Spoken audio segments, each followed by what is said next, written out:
and another effective one. Matthew breaks a tackle, breaks another, gets a block. There are no flags and the race is on. And Matthew goes 90. Burrow with the snap. Here comes the blitz. Burrow steps away from it, throws, catch made! Justin Jefferson has it at the 38, racing down the far line, sideline, 10-5, touchdown, Tigers! Another play fake by Burrow, and a deep strike, and an open receiver, Jamar Chase, another touchdown! Daniels pulls it, takes it himself, he's got the sideline! Jane Daniels off to the races! And a bang back inside, he takes it to the house! 85 yards for Daniel! Go ahead and say it, Ed. Go Tigers!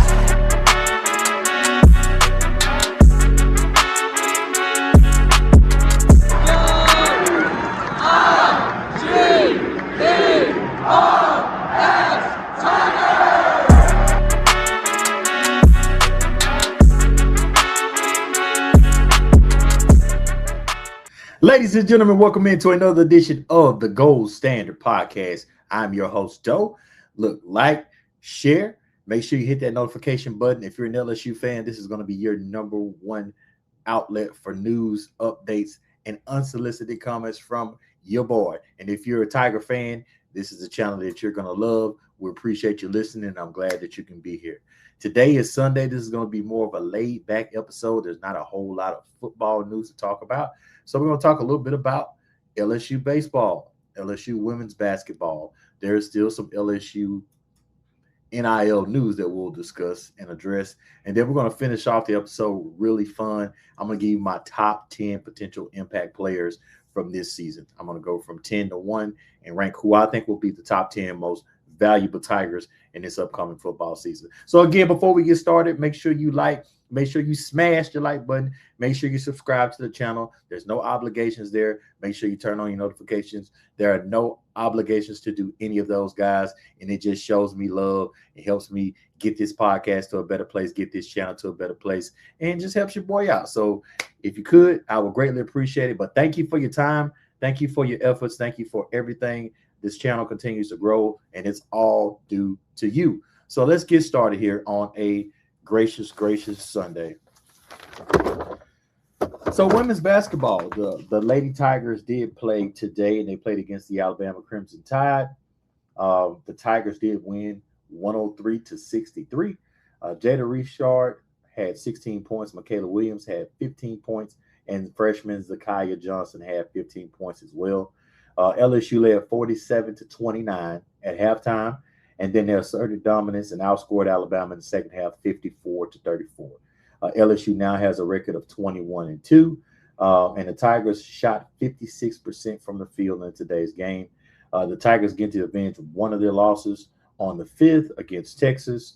The 14th will be the big one against South Carolina, the 22nd against Missouri, and then they finish out the season on the 1st of March at versus Mississippi State.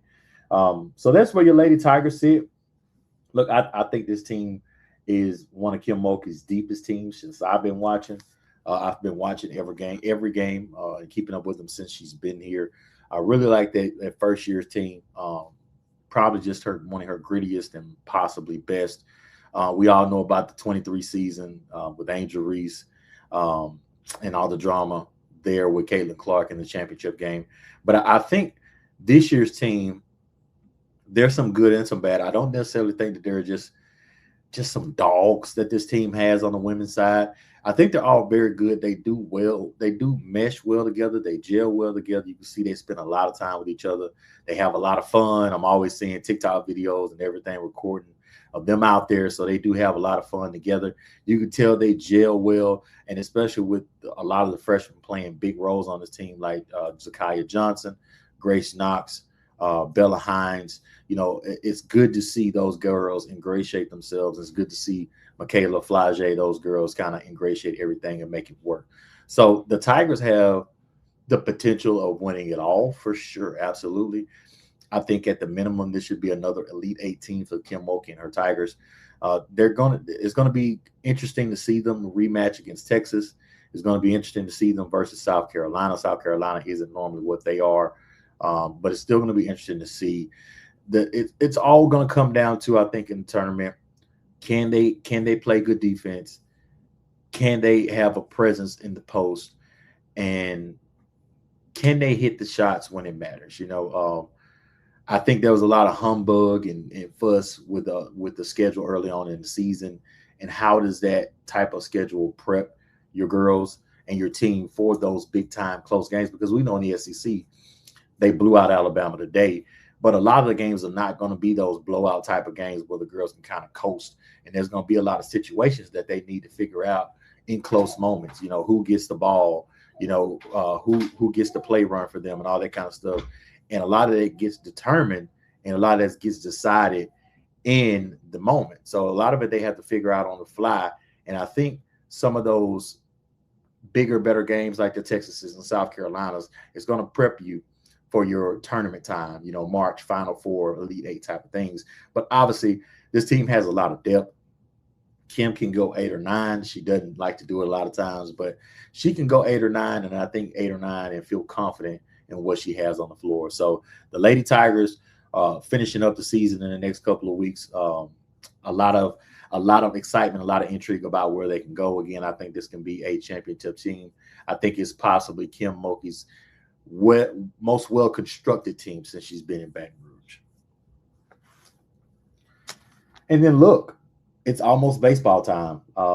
Look, I'll be honest. I wasn't an avid baseball follower. I started following the baseball team the year they won the first championship with Skeens and Tommy White and that kind of deal. But it's something that I follow pretty religiously now. Not necessarily the recruiting side of it, but the team side of it. So look, the Tigers have Jay Johnson always has an awesome team. They're going to be ranked. They're ranked number 1 in some publications. In other publications, they're going to be top 3, top 5. So the Tigers do expect to have another competitive team, another championship caliber team. I think it's going to come down to pitching. It always comes down to pitching. How do you replace what you got out of Anthony Ianson last year? Does Kason Evans take that next step? Does William Schmidt step up and become the Saturday guy? How do those Saturday, Sunday guys fill out? Where do you get your offensive production from? They did lose production, but you have to be excited about a year 2 Curriel. Jake Brown's going to be playing a bigger role this year. Monster Milam is always there. Got Kate Aaron Beatty stepping into a bigger role this year. So there's a lot of moving pieces and moving parts, but Jay Johnson always puts a great product on the field. He's won 2 out of the last 3 national championships. So I have no doubt that this team is going to be another championship team for him. But very excited to start to pick up some baseball coverage and kind of look at where the team sits and how they work through some of those dog days and kind of figure it out, because it does take some time for this thing to gel and this thing to get figured out. Because I can remember times that last year when people questioned Anthony Ianson and look at what he became. So yeah, it's going to be another great season. I can't wait for it to get kicked off and start more baseball coverage for you guys. So that is coming. Might do a little bit more women's basketball coverage with football being a little slow, but definitely going to have an uptick in baseball coverage once we get kicked off there. Now, LSU was trending in the news on Friday, and I saw this article come out that LSU was under investigation by the Collegiate Sports Commission for potentially unreported NIL deals. And some of social media just went crazy. They immediately started linking this to Lane Kiffin and LSU's current transfer portal class. And I'm just going to read here the tweet from Wilson Alexander, because there's not a whole lot to address here. There's not a whole lot to talk about. There doesn't need to be a whole lot of discussion here because this is a big nothing burger. Now, this is a tweet from Wilson Alexander. LSU is under investigation by the College Sports Commission for potentially unreported NIL deals, as first reported by The Athletic. A source stated that the inquiry is unrelated to the football program, close quote. So I saw a lot of stuff that was posted out there when this came out. They're like, oh, this is Kiffin and this is what happens. It has nothing to do with the football program or Lane Kiffin or the transfer portal class that LSU has just got in and signed. Ladies and gentlemen, do yourself a favor and make sure you check your sources when you post something, when you repost it, when you see it. My wife always talks about me very bad that immediately when I see something on Facebook or a social media outlet, I automatically assume that it's fake until otherwise. I mean, we were looking at videos yesterday and I'm like, that's AI. And she's like, yep, it is. So I don't know why people post things and try to make them a story. I guess it's for attention or clicks, whatever it may be. I get it. But at the same time, this is a big nothing burger that some people will try to make and tie to Lane Kiffin, but it is not. So, lastly here, and let me take a sip of my water here. Shout out to the wifey for the LSU cup. I don't know if you can see it. My new LSU cup here. Your boy got to stay hydrated, because if I don't, with all this talking I'm going to do, my mouth started to get dry. I started to stutter, mess up my words. So your boy got to stay hydrated. Make sure y'all stay hydrated out there. It's cold. But look, make sure you stay hydrated with some high quality H2O. All right. So again, not a whole lot to talk about with the football program at the moment, but I thought it would be fun, thought it would be cool to kind of end off the episode and just give you my top 10 players. And this is projecting who I think LSU's top 10 players will be for this upcoming football season. A couple of rules: I did not include any freshmen, so you won't hear Lamar Brown, you won't hear Richard Anderson, you won't hear Corey Barber. And it's not that I don't think those guys are going to be great players or may not be top 10 players by the end of the season. I just tied myself to not including any freshmen because I don't have anything to project off of just yet. So for me, I didn't include any freshmen in this list. So if you don't hear them there, that's why they aren't there. If you don't hear your favorite player here, I didn't think he would be potentially one of LSU's top 10 players from the season. Does not mean that that player is or isn't good or whatever it may be. This is only me projecting based off my minimal knowledge and what I see with my ball eye. Okay. So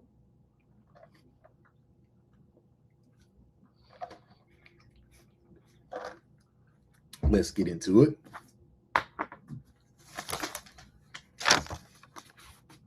So a few honorable mentions first off, just to mention and talk about. First honorable mention is going to be Jackson Harris.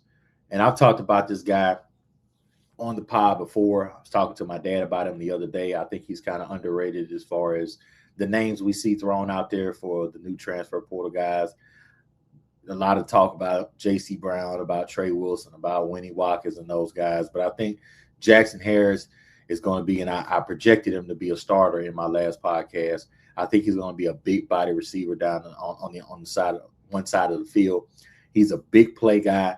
His yards per catch are out there are gaudy. He's making tough contested catches. He's beating double coverage on his highlight film. So I think Jackson Harris is somebody to think about potentially being a top 10 player. Next, TJ Daugherty, the transfer in from Ole Miss, who was Ole Miss's leading tackler last season. He wore the green dot, was one of their captains. He's going to play a pivotal role. I think I penciled him in as a starter next to Weeks. So I think he's going to have a pretty big impact on this team next season. Ty Benefield, who's just a dog from Boise State. Go and watch his highlights. He's a tough defender. He's going to give you a lot of what A.J. Halsey gave you with just that toughness from the safety spot. Not afraid to stick his nose in there, not afraid to be physical. And that's a presence that you always need on your defense. And I think Ty Benefield is going to do that for the Tigers in 2026. And then my last two honorable mentions. One is going to be P.J. Woodland. A lot of the shines will go to a guy on the other side of the field who is in the top 10 list, but don't sleep on P.J. Woodland here. He's going to be CB2. He was CB2, alternating with, DJ Pickett last year and held up and held his own. He had a lot of good stats, had a lot of good PFFs. He's only going to be a year older, a year stronger, a year more physical. And I think PJ is going to be a very, very good player. The issue was never about PJ's talent, even as a freshman. Even in the first camp, people were talking about PJ and his potential. I think the thing with PJ always was just getting weight on. But he's tough, man. He's tough. He's scrappy. He's got a hard nose. And he's just one of those players that I think LSU fans have grown to love. And I think he's going to have a really, really good season next season. And then my last guy on the honorable mention is going to be safety Deshaun Spears. Now, he had a little drama going on in the offseason where he hopped in the portal, he hopped out, and LSU was able to secure him and get him to stay. But he's going to be a pivotal piece back there. He's long, he's rangy, he can cover, he's improved as a tackler. He's going to be a really, really solid piece into what LSU could do next year on defense, because if he is solidified in his position at one of those safety spots, including the star in that, I think it just gives you so much more flexibility to move pieces around, like to Marcus Cooley, like Ty Benefield, even potentially Fahim Delane. I think if Deshaun Spears settles into his role, it gives you the confidence to maybe move some people around, other pieces around, which makes you only more versatile in the end. So those are my honorable mentions. Now we're going to get into the top 10. My number 10 spot is going to go to Alu Ba, who's the transfer in from Maryland. There's a gaudy stat out there that the guy didn't give up a sack, maybe I think one sack in the last 2 years. He's a really good pass protector. I penciled him in as my starter at left guard. And just look at LSU season this past season to see how pivotal the inside guard spots will be. You know, from what we had with, DJ Chester to, Josh Thompson to, God, I can't remember the other guy's name. He transferred to A&M, the other guard. You just had like a revolving door at guard spot, and nobody really solidified and locked those spots down. I think Josh Thompson kind of played as a necessity because they did pay him a good chunk of money coming out of the transfer portal as an impact guy. But you didn't really have that impactful, solid guard that you could trust to protect you, pass protecting, and that was mobile to get up and get in these holes and make lanes and run lanes for your running back. And I think getting a guy like Alu Ba, who was originally a Georgia commit and then transferred to Maryland, and now has, going to play with the LSU Tigers, and his PFFs are really, really good. And I think he's going to be a very, very, very impactful guy to this season.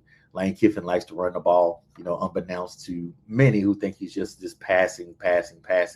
Lane likes to establish the run, and he understands how important it is to establish the run. So having a guy that you can trust in the middle there in Alu Ba is going to be a big, big, big win for the Tigers coming up in 2026. At number 9, I got J.C. Brown.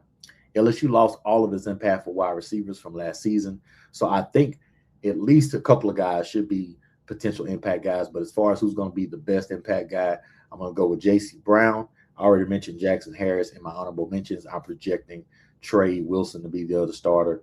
Don't sleep on him either. But I think what you have at J.C. Brown is an electric guy. He was electric, and he was a number 1 at Kansas State. Coming to the SEC is a little bit of a different ball game, but he has everything, every tool required. He has it to be another number 1 guy at LSU. I think the Tigers and Coach Kiffin are going to take advantage of that. I think you see him play on the outside. I think you see him play in the slot some. I think they kind of play him everywhere because he's that kind of guy. Now, the number 8 spot is going to go to no longer freshman, but your starting running back, in my opinion, Harlem Berry. If you're an LSU fan, you know the story on Harlem Berry. 5-star, number 1 running back out of his high school class. We won't even dive back into what Frank Wilson did with the running back rotation in him last season, but I think this season he becomes the guy, RB1. That doesn't mean I don't think they use other guys. Dylan Jones is a guy that they got from Wisconsin who almost made my honorable mention list, but I think Harlem Berry is going to be an impact guy. I think he's going to be your lead back. Look, Lane Kiffin was the OC quarterback coach, one of those with the Reggie Bush and Lindell White days. So I think you see more of that usage of Harlem Berry in ilk with Reggie Bush, whether it be screens, out of the backfield, wheel routes, that kind of thing. Lane understands the type of tool and type of gadget that he has in Harlem Berry, and I think you see him used more in that light in 2026. So he's my number 8. Number 7 is going to be the captain of your defense, is going to be Whit Weeks. Having a healthy Whit Weeks, we saw what difference it made this year when Whit was on the field, when Whit was off the field. There's just something missing. He's a spiritual leader out there. He gets guys lined up, and he's an excellent player in his own right. I just hope to see him healthy. He's had some injury issues the last couple of years. I hope he can play this next year and be fully healthy. I fully expect him, if the 18 tradition is still going on, to be your 18. He's going to be your dot guy. He's going to be your leader. He's going to be your vocal leader. He plays with passion. He loves LSU. with Weeks is the perfect 18, the perfect leader, the perfect captain for this team.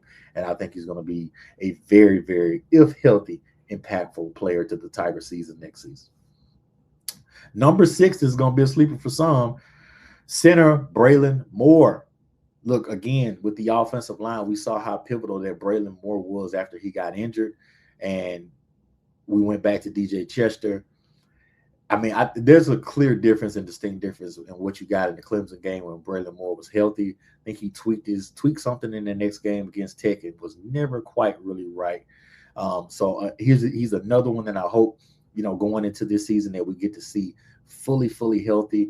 The center is the leader there on the line, making all the calls, doing all this stuff. So it's very important to have a really good, solid center back there. So it was a huge win for Lane Kiffin and the Tigers to make sure that they got Braylon Moore back. He was a priority, and he's a priority type player who will be one of the most important pieces if you go on a run next season in 2026.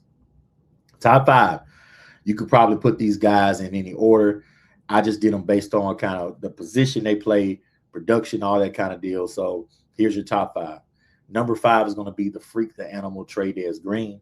When I tell you besides Harlem Berry, I'm most excited to see what Tre'Davious Green looks like in a Lane Kiffin offense. If you go and look at what Lane did with Daquan Wright is more of a bigger body tight end guy. Tre'Davious Green is a freak. Tre'Davious Green is 6'7", but he runs like a wide receiver. I think you see Lane use him out wide, in the slot, in line, maybe in the backfield on some sets. I mean, I just think Lane has the ultimate toy with Tre'Davious Green, with his size, with his ability. He's got to get better and more consistent with his hands. He has some issues with some drops in certain times in certain games. I think he's going to improve on that, and I think you see him improve in that area, in that aspect next season. But I think basically Tre'Davious Green might be your wide receiver 1 with the amount of targets, with how the game plan will be schemed around him to be successful. At number 4, I'm going to go Prince Will U here. You need a impact edge player. We can see it from this past season, the drop off of what we have from Brayton Swinson to what we had last season. No disrespect to Patrick Payton or Jack Pyburn or Jamar Butler, but they just aren't the type of pass rusher that Prince Will U is. And I don't know if we've had that type of pass rusher definitely since Brayton Swinson, but Arden Key was the name that comes up to me, because this guy had 9 sacks in the SEC last season. And the last time we had somebody with that high a sack number was Arden Key. So, the most important positions here are going to be up at the top. You got to be able to get to the quarterback, protect the quarterback, and have a quarterback. So to have somebody that can get to the quarterback that's a game changer is a huge piece to Blake Baker's defense. And look, the 4 years he's been here, he hadn't had a guy that could just change it on the dime. He had a little bit of that. He wasn't the DC that year, was he? But yeah, he was. With Perkins in his freshman year, you saw a lot of what you could get. No, that was Matt House. Excuse me. My God, what am I thinking? That was Matt House. But what I'm saying is Blake Baker hasn't had that type of impact player at edge on his defense, which is why he's had to blitz so much, which does leave you vulnerable in certain spots, especially on the second level, linebacker and safety, with them having cover. So I think with getting 4 guys and having 4 guys that can get to the quarterback without having to send that pressure more often than not is only going to improve the whole makeup of the defense. And that's what you're getting in somebody like Prince Will U, who comes in at the number 4 spot. The number 3 spot is going to be CB1. Hopefully he's going to be an All-American. He was a freshman All-American this year, and I think he has the potential to be a top 5 potential draft pick. It's going to be DJ Pickett, the 6'5" cornerback, athletic freak, who had a very good freshman season. I didn't like his performance in the bowl game, but I think that's something that, him and Corey can go back in the lab and improve on and show him what he needs to improve on and how he can get better. But all of the tools are there. 6'5", can run like a gazelle. He's got great coverage skills. I don't think you saw him necessarily get beat, especially during the regular season.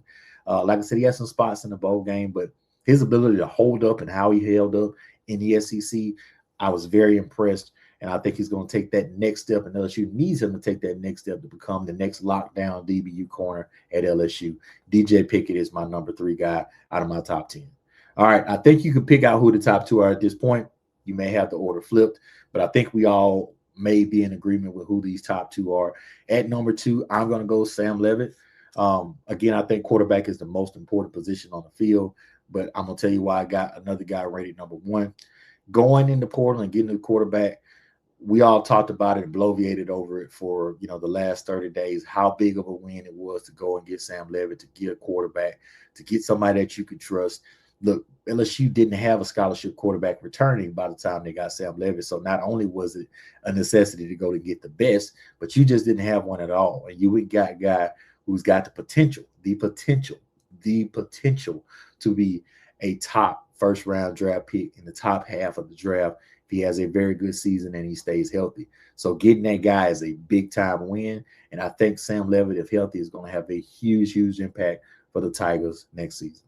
All right, my number 1 guy, it's the only guy left that, without a doubt, you guys know who it is going to be Geauxld Seaton.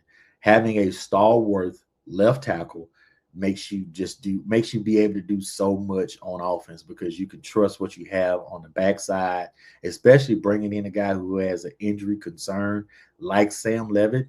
You can have faith and trust that you got a guy that's going to be a top 5 potential draft pick out there at left tackle and protect your blind side. LSU going to get him was a magnificent win for the Tigers, a magnificent win for Lane Kiffin. And look, having a guy that's a top 5 tackle, we saw what Will Campbell did in his 3 years at LSU. We won't get 3 years out of Jordan Seaton. I think we'll be lucky if we get anything more than this upcoming 1 season because he's going to be a top 10 pick in the next year's draft. I just have no doubt about that based off physical makeup alone. If he goes out and proves it in the SEC with a year of tape in the SEC, sky's the limit for that guy. He could be a number 2, number 3 type of pick. He just has that type of ability and skill, athleticism, all that. He's the perfect left tackle, basically. He's perfect. So, closing out, just renaming who I think will be the top 10 most impactful players for LSU next season. We have guard Alu Ba, wide receiver J.C. Brown, running back Harlem Berry, linebacker Whit Weeks, center Braylon Moore, Trades Green, Princewell U at edge, DJ Pickett, phenomenal cornerback, Sam Levitt, and then Geauxld Seaton. So, Tiger fans, tell me what you think. Jump down in those comments. Who did I miss from the top 10 list? Who did I have too high? Who did I have too low? Make sure to jump in the comments and let me know your thoughts. Again, this is going to be the best place and your best source for LSU news, updates, and comments from your boy. We appreciate all of the likes, all the comments, all the shares, anything. We appreciate the activity on TikTok. Make sure to go and follow me on all these platforms right here. You want to get there. You want to be there so you don't miss anything. Ladies and gentlemen, I'm signing off. This is the Geauxld Standard Podcast, and I am your host, Doe. Here, we love purple, but it is all gold, baby. Have a fantastic Sunday evening. If you're watching this after Sunday, have a great day, a great week. We'll see you next time. And tell them I said, play Nick.